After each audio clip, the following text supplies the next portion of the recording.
ये तो हम सभी जानते हैं कि अहंकार पतन का कारण बनता है। किंतु जब घमंड की गई गलतियों से बड़ा हो जाता है, तो खुद की गलतियां दिखाई नहीं देती और बर्बादी तथा बिखराव का उदय हो जाता है। जब व्यक्ति घमंड में होता है, तो उसे अपनी गलतियां दिखाई नहीं देती हैं और न ही किसी के बताने पर वह व्यक्ति अपनी गलतियां स्वीकार ही कर पाता है। उसे सदा ही यही लगता है कि मैं ही सही हूँ और उसके यह अहंकार का यह लक्षण है।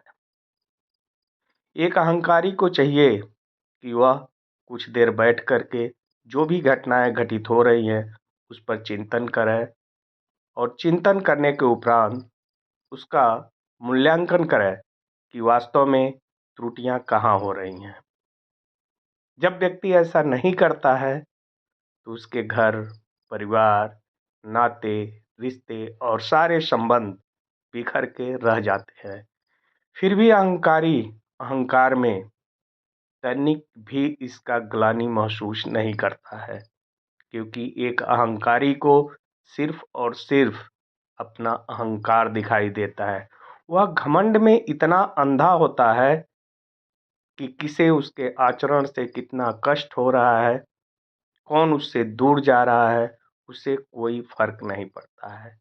और अंततः एक ऐसा समय आता है जब वह अकेलापन का शिकार हो जाता है।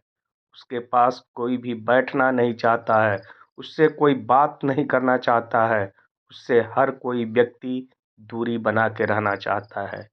फिर भी अहंकारी को यह समझ नहीं आता है कि मुझे अपने में बदलाव करना चाहिए, अपने आप को बदलना चाहिए, हमें सुधार करना चाहिए और अंततः एक अहंकारी का पतन हो जाता है।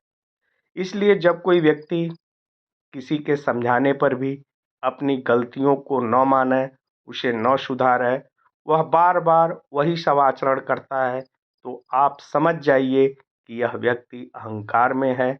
इसे बदलना, इसे समझाना आसान नहीं होगा। फिर आती है बारी समय की। फिर समय एक ऐसी मार उस पर डालता है कि वह व्यक्ति एकदम बिलबिला उठता है। फिर भी अहंकारी को यह ज्ञान नहीं होता है कि मैं अहंकार त्याग दूं और अंततः उसका सब कुछ तहस नहस हो जाता है। फिर भी उस अहंकारी को तनिक भी ग्लानि नहीं होती है।